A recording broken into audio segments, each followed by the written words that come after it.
দেখুন এখানে একটি অঙ্ক বলেছে তিনটি সংখ্যার গড় 77, প্রথম সংখ্যাটি দ্বিতীয়টির দ্বিগুণ এবং দ্বিতীয় সংখ্যাটি তৃতীয়টির দ্বিগুণ, সংখ্যা তিনটি কত? এখানটায় 4টে অপশান দিয়েছে। এখন আমরা অঙ্কটি করে দেখব যে কোন অ্যান্সারটা সঠিক। দেখুন এই ধরনের অঙ্কের ক্ষেত্রে আমরা প্রথমে লিখে নেব প্রথম, দ্বিতীয়, তৃতীয়, এবং আমরা তৃতীয় সংখ্যাটিকে x ধরে নেব। এখন বলেছে দ্বিতীয় সংখ্যাটি তৃতীয়টির দ্বিগুণ, অর্থাৎ দ্বিতীয় সংখ্যাটা হবে 2x। আবার বলেছে প্রথম সংখ্যাটি দ্বিতীয়টির দ্বিগুণ, তার মানে প্রথম সংখ্যাটা আমরা কী ধরবো? দ্বিতীয়টির দ্বিগুণ, অর্থাৎ হবে 2 × 2x অর্থাৎ 4x। এবং দেখুন আমাদেরকে বলে দিয়েছে যে সংখ্যা তিনটের গড় 77, তাহলে সংখ্যা তিনটির সমষ্টি কত হবে?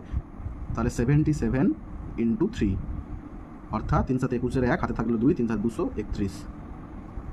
এবার আমাদেরকে বের করতে বলেছে দেখুন সংখ্যা তিনটি কত, তাই না? সংখ্যা তিনটি কত? তাহলে আমরা তিনটি সংখ্যার যোগ করব, 4x + 2x + x = 231।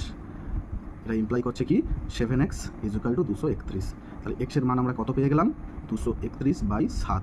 কাটাকুটি করবো এবার আমরা, 3 7 21, 3 7 21, তাহলে x এর মান হচ্ছে 33। তার মানে বাকি সংখ্যা দুটো কত হবে? তাহলে আমরা পেয়ে গেলাম তৃতীয় সংখ্যাটি 33, দ্বিতীয় সংখ্যাটা হবে 33 × 2 অর্থাৎ 66, এবং তৃতীয় সংখ্যাটি হবে 66